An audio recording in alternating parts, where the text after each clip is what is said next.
Hello and welcome back to the GamecockScoop.com podcast, the official podcast of GamecockScoop.com on Rivals.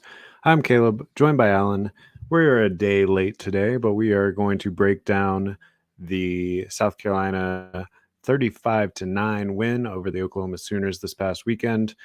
Pretty crucial win in a lot of ways, which we'll get into. And heading into a bye week before you have several other ranked games left on the schedule. But maybe a little Vanderbilt bit of included now. yeah, that's true. I guess every game except for Wofford is ranked right now currently. So that'll be really interesting, but we'll get into more of that in a little bit. I think the only place that we can start is the fact that this was over in 5 minutes, pretty much.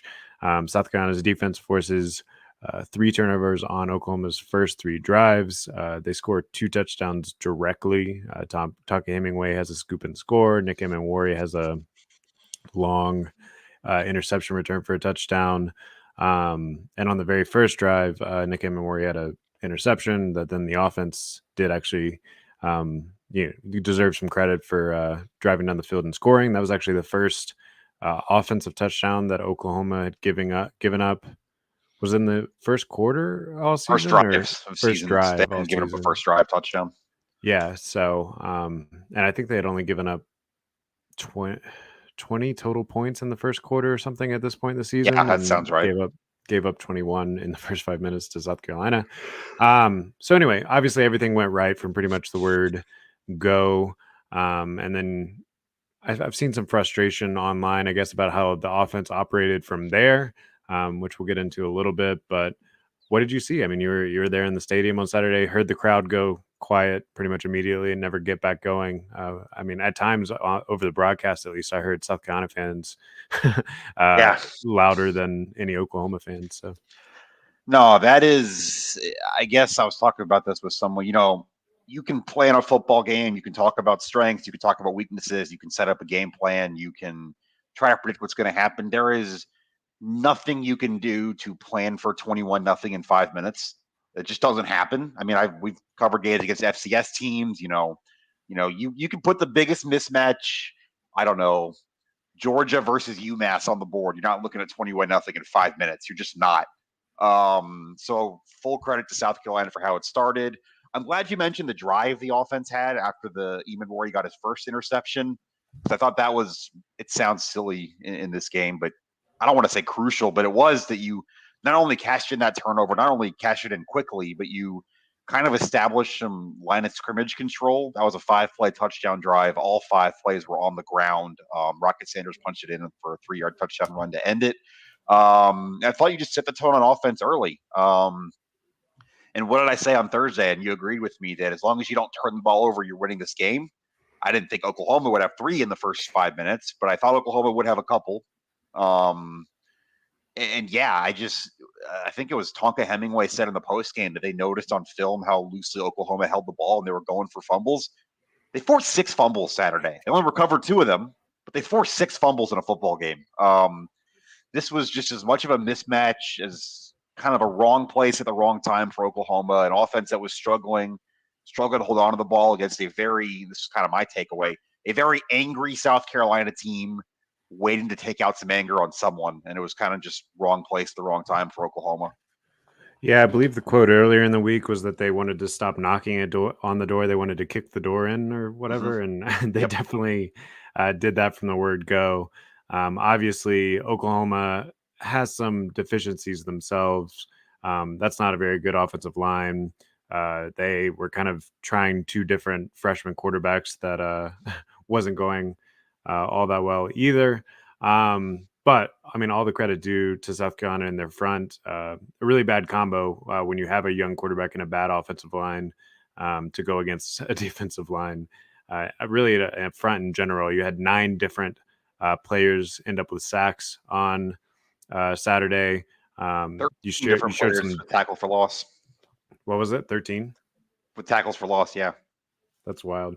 Also, the sun is coming. If you're watching on YouTube, the sun is coming through my window in a funny way, and I'm just like, I look like I'm in a strobe light right now. Anyway, but yeah, so I thought you also showed some depth. You got a sack from Jatius Gear. You got a sack from Gober Edmond. I mean, really just an overall dominant defensive performance. And like you said, the offense did enough, I thought, did its job, and committed no turnovers, scored at a couple crucial points, including that first quarter drive right before the half. And then you go into halftime up 30 points, and it's kind of over from there. And then it's just maintaining the game and stuff. I get it. Some South Carolina fans wanted to see a little bit more on offense. But I do still think that was a pretty good Oklahoma defense too. Maybe easy to forget when you jump out to a lead like that, but it wasn't like you were playing an FCS defense and you could just put up video game numbers on it either. No, and I think the point on the offense, the whole thing is like, so when I wrote this in my second story, if you're subscribed, when you snap the ball on the Rocket Sanders touchdown, it's 0-0, running it on that play. The next time you snap the football, you're up 21-0. That just doesn't happen. And B, once that happens, like once you get a start like that in a situation like that, where you know pretty well that even that early, your opponent probably can't score 21 points without some help. The whole thing becomes about playing smart, playing clean. Don't do anything that could give an opponent life. I said it a couple times in our live chat that we do every game that there were some drives where South Carolina got the ball back where I'm just saying, okay, you don't need to score here. You don't need to take a shot. You need 2 first downs and to punt the ball. And as long as you do that, you're going to be in perfectly fine shape here. And I thought they did that. I'm thinking of one drive when they're up 21-0, they got the ball inside their own 20 and moved it out towards midfield and punted. That's fine. Like that's a win when you're playing an offense like this. I thought Dowell Loggins did a good job of kind of managing the game for Lenore Sellers. He wasn't in a lot of, you hear him talk a lot about putting him in better situations. I thought Sellers was in some better situations. You didn't run the ball well. Oklahoma's got a really good run defense. That's going to happen. I didn't think too much of that, especially in a spot where you're up 21 and Oklahoma knows you're going to be running the ball most of the game. And yeah, I thought that was I'm not going to call it good, and I definitely think it could be a lot better. I'm going to call that growth from the offense, just in how they managed the game, played situationally aware football, and didn't do anything that gave Oklahoma never had a lifeline there.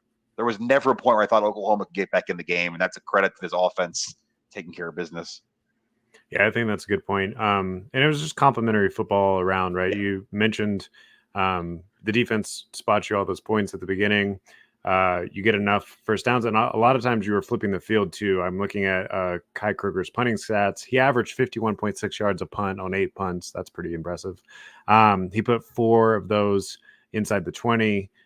6 of them went for 50-plus yards. You also, I think, got Alex Herrera some confidence back by him making those 2 field goals of 39 and 33. We talked last week. Maybe that's just his range, right? Like, you don't necessarily need to push it much beyond that.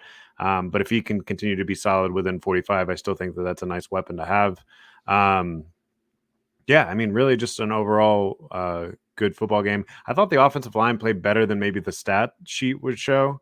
Oklahoma did end up ultimately getting 6 sacks. But I thought pretty early on they were holding up well enough. I mean, you think back to that really beautiful Joshua Simon touchdown in the first half. That play took a while to develop. It was I wanted to get back into that too. Yeah, that's a tip of the cap to Dowell Loggins, who set up that play on film the week before against Alabama. Runs the fake option to Larvadane. But anyway, that play took a solid, 4 or 5 seconds just to fully develop. Lenore Sellers had the time and then hit the wide open pass to Simon there. So I guess offense feels like it's improving. Feels like you are managing a young quarterback that's getting better every week, managing an offensive line that is talented but still young as well. And managing some of the deficiencies that you have in the wide receiver room, although I think some of them are improving a bit as well. We saw Nick Harper make a couple catches, Vendrivius Jacobs, Mazio Bennett. Some of those names are starting to become kind of consistent weapons, I guess. But go on with what you were going to say about the option play. Not just the option play. I'm just glad you brought up that drive. Because because Oklahoma gets the field goal before that. Like I said, I never thought Oklahoma was in the game after 21-0, but if they ever had momentum at any point in the game, it was there. It was 24-3. They just got on the longest drive. That was a 50-plus yard scoring drive. So you get the ball back. And how many things did South Carolina do on that drive that we've talked about them not doing this year, right? It was not quite a 2-minute situation, maybe like a 3-4 minute situation. You scored points there. You had a positive play on first down. You hit the play to Jacobs. I thought one of the more underrated plays of the game, or I guess it wasn't technically a play, but moments of the game was 4th and 5 at midfield. Very obvious punting situation. Like, you're going to flip the field there at 24-3. Lenore Sellers hard counts, gets R. Mason Thomas to jump off sides, gets the free play, turns it into a first down. You go on and score. That was big. Like, you're probably going into half of 24-3. You're even like maybe like 24-6 if you don't get that. You converted a third down on that drive. You had a 3-yard run for Rocket Sanders on a 3rd and 1. And then, like you said, the option play set up last week on film. Josh Simon, we had him post game. He was asked about how he got so open. He said point blank, it bit on the option look. I thought I said it in our chat. I thought that was Dowell Loggins as good as we've seen him all year, to be honest with you. Like, using a look from last week, running a counter off that look, and it's a counter against a weak point in your opposing defense. We talked about OU's corners on Thursday. So, yeah, all good there on that drive. I thought that was more of what you want to see from this offense, just in terms of checking all the boxes on that possession. Yeah, there's a couple little things that don't necessarily show up in the stat sheet too that I thought Lenore Sellers did well. There were several occasions where he was flushed from the pocket and he smartly got 2-3 yards, went down, went out of bounds, or chucked it in the stands. He didn't force too many things. There was like maybe one pass I remember that he did float out there and got lucky that it didn't get picked, but for the most part, he didn't force the issue. Took what was given to him, and I think just realized situationally that all the offense really had to do was not lose the game, rather than it being on their shoulders to win it. And he operated that way, and it worked out. Now, are there going to be moments later in the season? I think that the offense is still going to have to put together a game-winning drive, or play some catch up because they're playing against a better offense, and the defense gives up a few more points. Yeah, I do think that that's going to happen, but I don't know. Seeing this level of growth from week to week is kind of all you can ask at this point. And now you have a bye week, another week to kind of install and start to look ahead. And I don't know. The things seem like they're on the trajectory that they should be. I think that there's still maybe postseason going to be a little bit of disappointment. That you squandered the defensive efforts that you saw against Alabama and LSU, especially. I mean, we'll see how the rest of the schedule goes, but I don't know. You're 4-3. That's kind of best case scenario. Maybe not best case scenario after the way we saw those games play out, but the best case scenario of what we were looking at in the offseason. Yeah, so let's kind of get into that a little bit. 4-3 at the bye week. You have 2 weeks before a really good Texas A&M team. I think one that we're both kind of, for as much as we thought Oklahoma was more winnable than we thought, maybe back in the summer. I don't want to say A&M's less winnable, but A&M game kind of replaced the Oklahoma game on your schedule for kind of what you thought it was going to be. That's a 6-1 A&M team right now. They play LSU this week while Carolina's on a bye.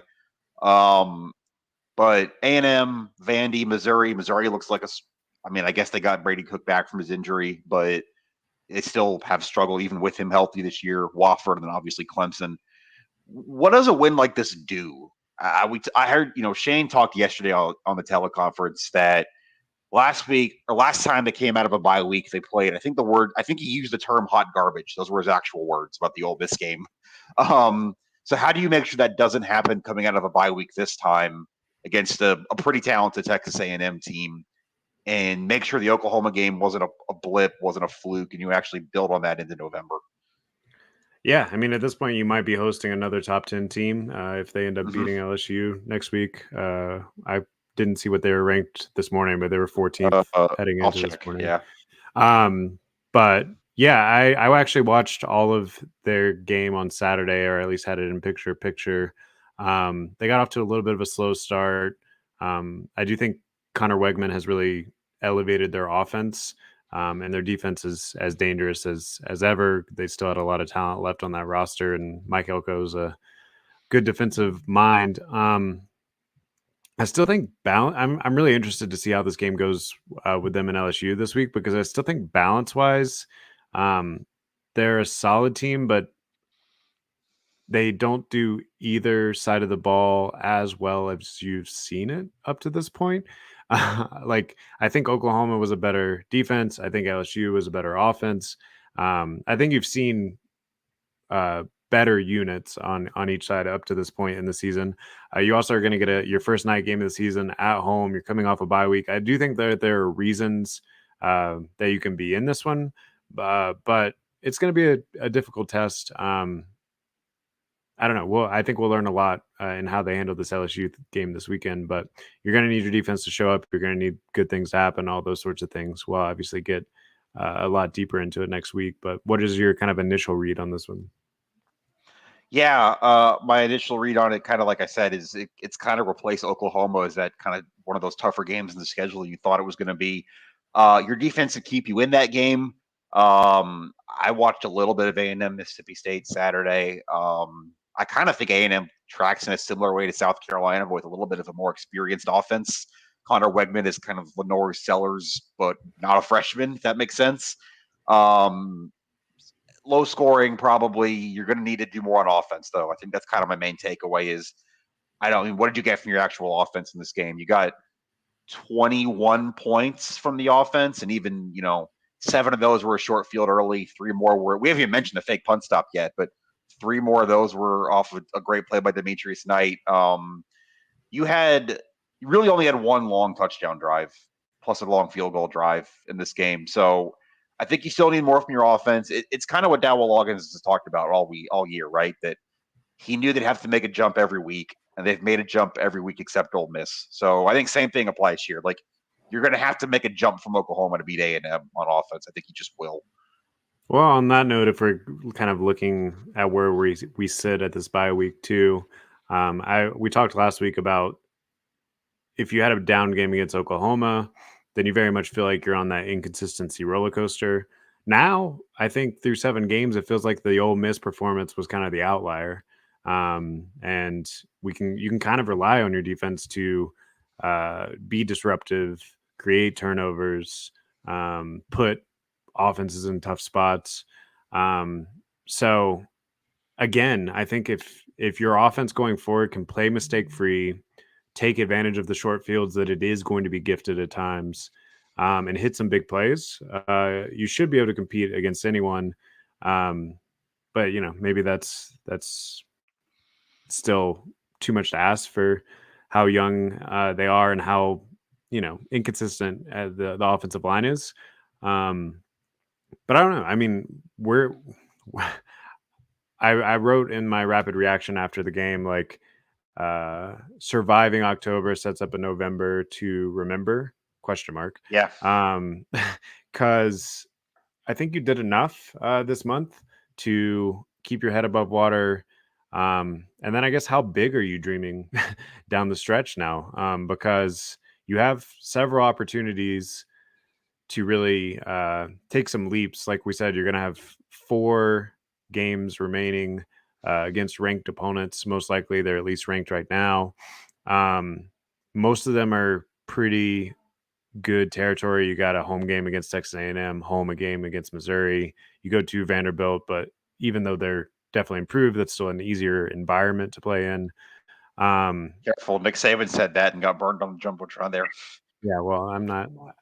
They can't use me as a headline, I don't think. But yeah, so I guess that's my question though. Like, what do you expect on the stretch?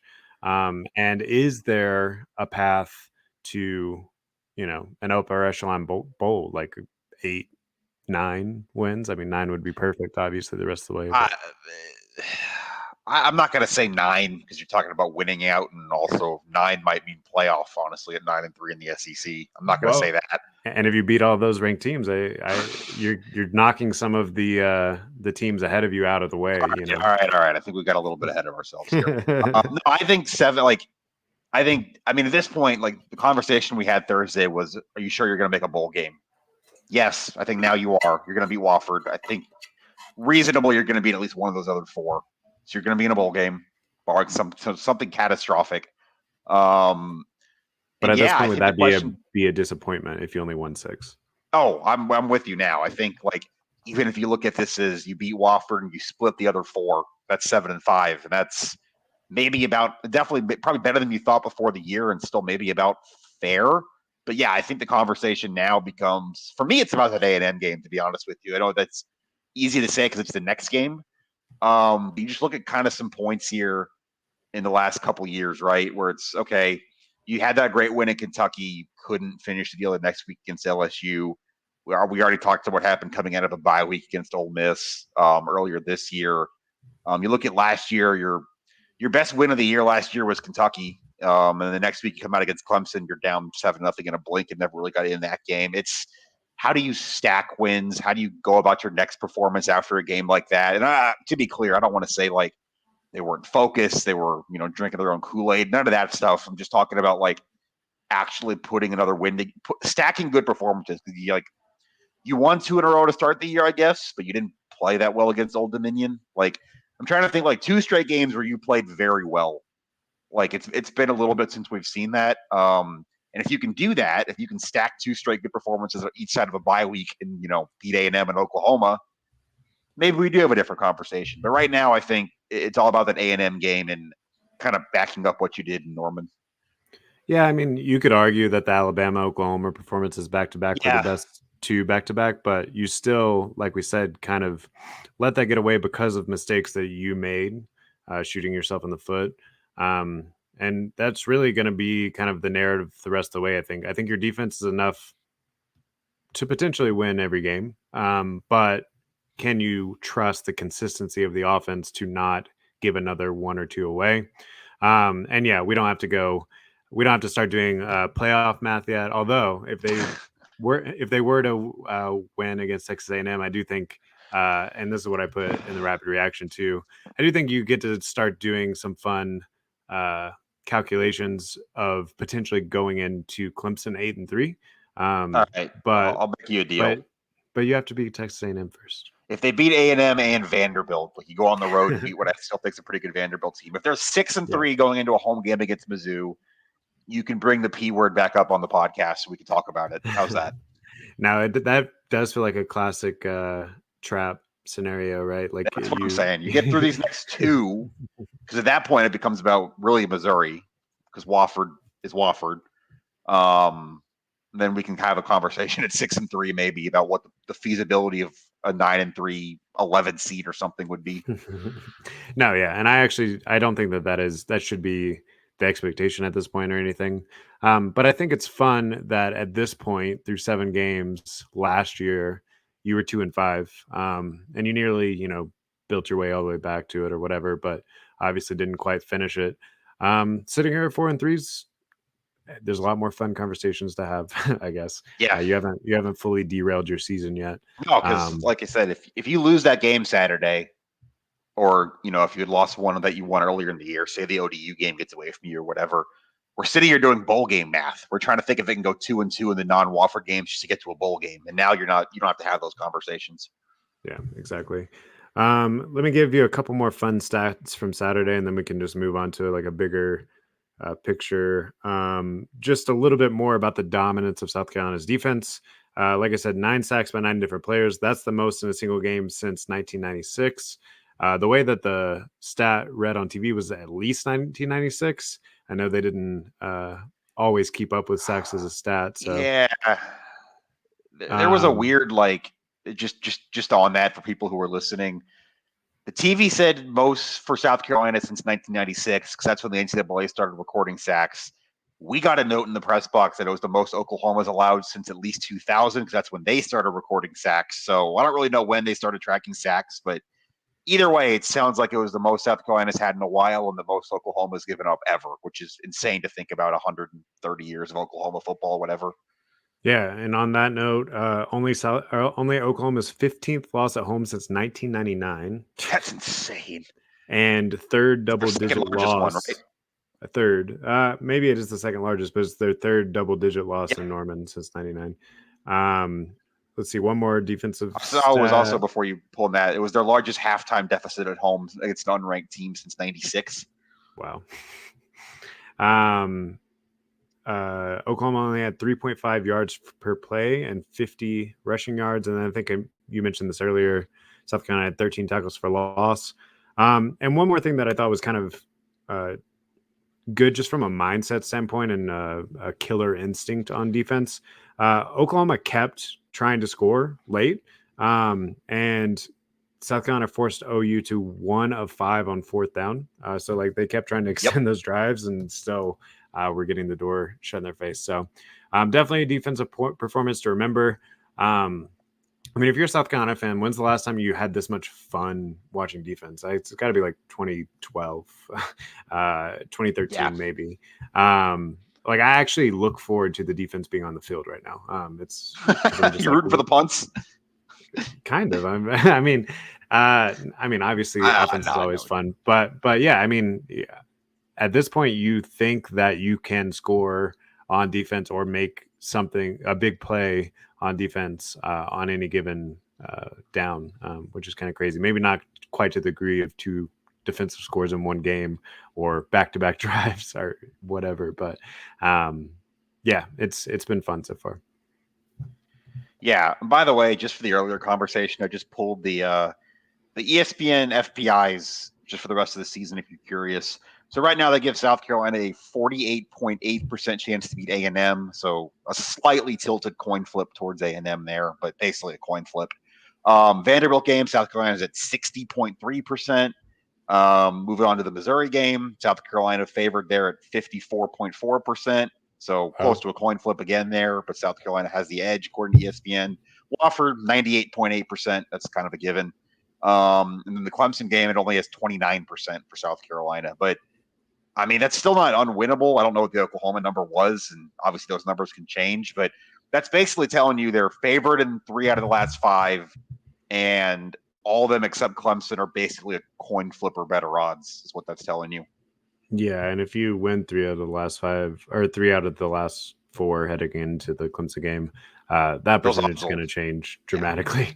Yeah. Also, I think, yeah, Clemson's, I don't know what the FBI number algorithm is or whatever, but they've obviously been beating up on some schools that they should beat up on. Louisville this week. That's a big, or I know, I think it's next week. They're on a bye this week, but their next game's against Louisville, which will be interesting. Yeah, they still have Louisville and Pitt left, so we'll see how those go. Should be, yeah, at least a little bit more competitive than what they've faced lately. There was something that you were saying or there's something you brought up, FBI. Oh, one other just quick point about where South Carolina stands right now. They were in the other receiving votes category for the AP poll today. 1 vote. So yeah, but I mean, they were there. And so if they beat Texas A&M, you'd think that they'd be knocking on the door of the top 25 as well, probably solidly in it at that point. But anything else stand out to you from this past weekend? Obviously, some pretty big games. Georgia takes care of business against Texas. Tennessee beats Alabama in a really ugly game all around, I thought. How did the LSU game end up? I can't think of LSU pulled away late. It was close at the half, and then I think it ended up being like 34-10. That's kind of my takeaway. Just what this LSU A&M game is setting up for next. Those are the only 2 teams who are undefeated in SEC play right now, if you can believe that. So that's kind of a takeaway. Just setting up what a big game in College Station this weekend. I'm just trying to think what else. Georgia's still Georgia. People forgot about it, but they're still maybe the best team in the country. Yeah, and wow, what a mess for Lincoln Riley too. I don't want to lose sight of that. There was people talking about that when I was in Norman. They lose to Maryland. They're 3-4 right now. That's hard to even believe. And also Indiana. I thought they beat Nebraska. I didn't think they were going to beat them by 50. 7-0 Indiana football. Yeah, I mean, 10 Windiana. Yeah, I mean, honestly, like playoff Indiana, probably. I mean, I know they still have to play Ohio State, but actually, I think you can afford to. I looked at their schedule earlier. I can give it to you real quick. Indiana on a South Carolina podcast. But I mean, it's interesting, right? They have Washington this week. Then they go, and that's at home. Then they go to Michigan State. They host Michigan.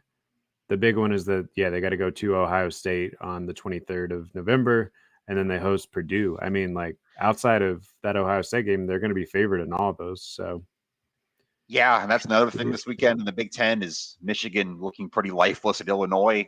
11-1 Indiana in the playoff. I don't want to say it's likely, but I wouldn't be surprised at this point. I'd love to see it. Looking ahead at this coming week, I mean, Oklahoma's going to get a shot at Ole Miss. That'll be interesting. Oh, boy, Oklahoma, which we haven't mentioned this yet, by the way, but Oklahoma, who fired their OC after that game. If you want to know what South Carolina's defense did, I think that was probably building up after you scored 3 points in Red River, but South Carolina put the final nail in the coffin there. Yeah, definitely. Missouri, Alabama should be interesting. Texas, Vanderbilt at Vanderbilt. That's Syracuse, Pitt Thursday night this week. Oh yeah, that'll be good. What do you think the opening line for Texas at Vanderbilt is? Texas favored by 20. Yeah, 18.5. Can they do it again with that big of a? Could you imagine? That would be crazy. I mean, at that point, we're talking Vanderbilt playoff if they go to October or November 6-2 with wins over Texas and Alabama. Did you see how I did in picks this weekend? No. Oh, I actually haven't looked at that. But I went 10-0. Did better than the rest of us. That's how the year's going.